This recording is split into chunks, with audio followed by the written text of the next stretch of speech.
Hello guys, आप सबका स्वागत है मेरे नए वीडियो में।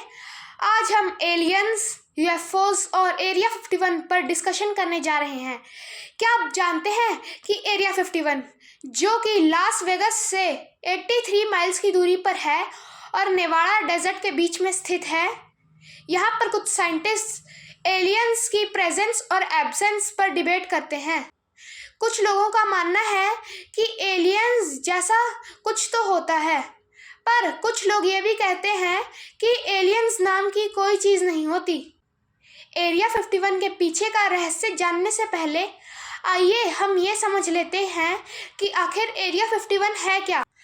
तो ये सब तब शुरू हुआ जब 2 जुलाई 1947 को एक यूएफओ यानी अनआइडेंटिफाइड फ्लाइंग ऑब्जेक्ट के क्रैश होने की खबर न्यू मैक्सिको के एक शहर रोजवेल से आई, जो कि पूरी दुनिया में आग की तरह फैल गई।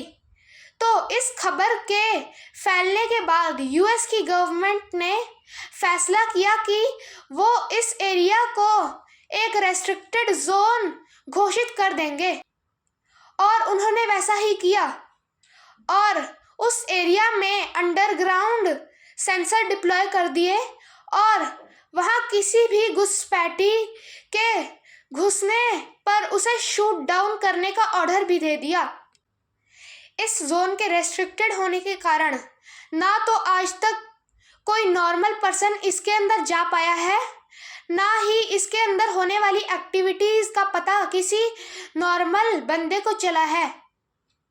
इस एरिया के रेस्ट्रिक्टेड होने के बावजूद कुछ लोग ये दावा करते हैं कि वो लोग एरिया 51 में काम कर चुके हैं। इन लोगों के नामों में कुछ नाम बॉब लेजार और बॉड पुशमैन के भी थे। बॉड पुशमैन एरिया 51 के एक रिटायर्ड फॉर्मर सीनियर साइंटिस्ट थे।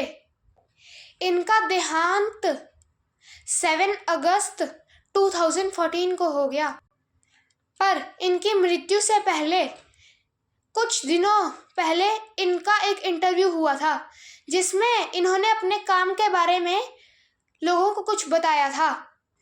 इन्होंने ये भी दावा किया कि एलियंस और एरिया 51 दोनों का वजूद है और एरिया 51 में 18 एलियंस साइंटिस्ट्स के साथ मिलकर रिसर्च करते हैं, जिनमें से कुछ एलियंस की उम्र तो 200 सालों से भी ज़्यादा है।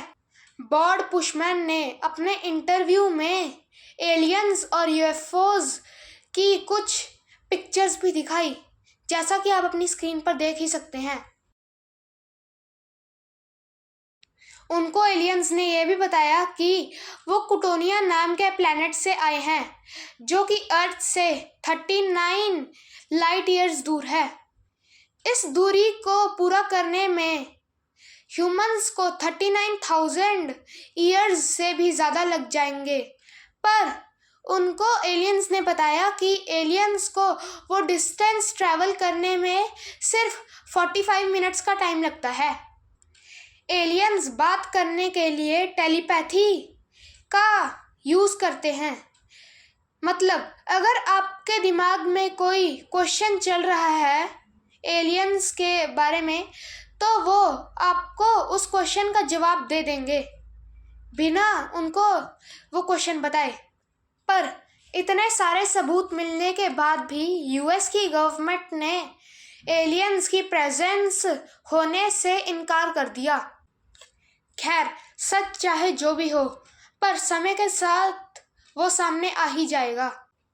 इस एरिया 51 को लेकर लोगों की हैरानी बढ़ती रही और उनकी हैरानी चरम सीमा पर तब आ पहुंची जब यूएस की गवर्नमेंट ने नेवाडा डेजर्ट के हाईवे निर्जन 365 का नाम बदलकर एक्स्ट्रा टेरेस्ट्रियल हाईवे रख दिया। एरिया 51 की मिस्ट्री इतनी बढ़ती गई कि गूगल मैप्स ने इसे अपने मैप में मेंशन भी नहीं किया।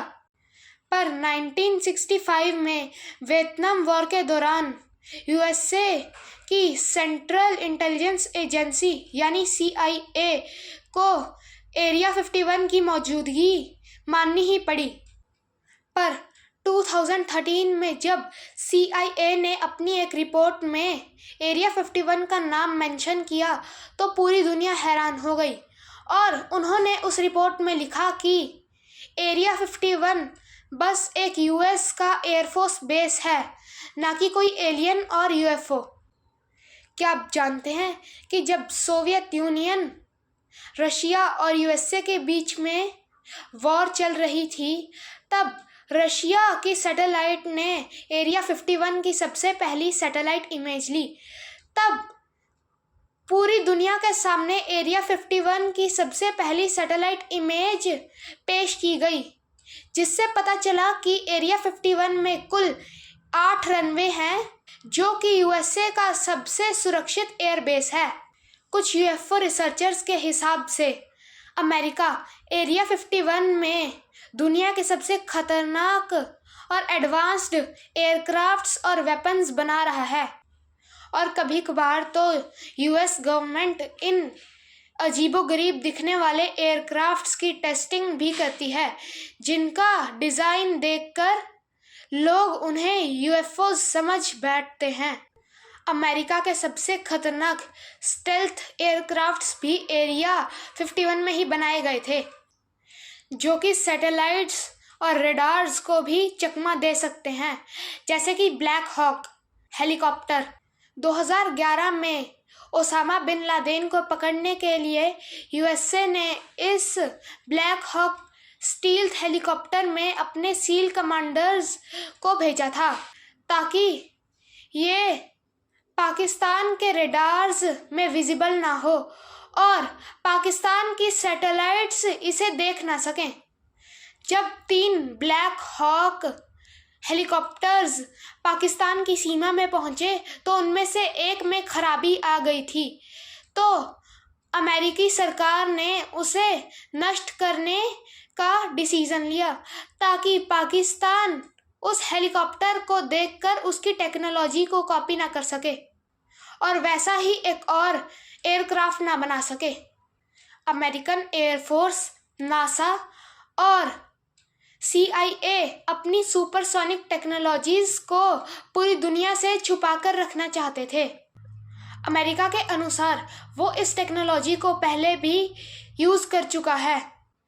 शायद से यही कारण है कि इंग्लैंड का गुलाम हुआ कभी देश वर्ल्ड वॉर 2 के बाद दुनिया का सबसे पावरफुल देश बनता जा रहा है, जिस वजह से टाइम के साथ साथ एरिया 51 की मिस्ट्री बढ़ती चली गई, जहां पर अमेरिका की एडवांस्ड टेक्नोलॉजी को सीक्रेटली डेवलप किया जा रहा था।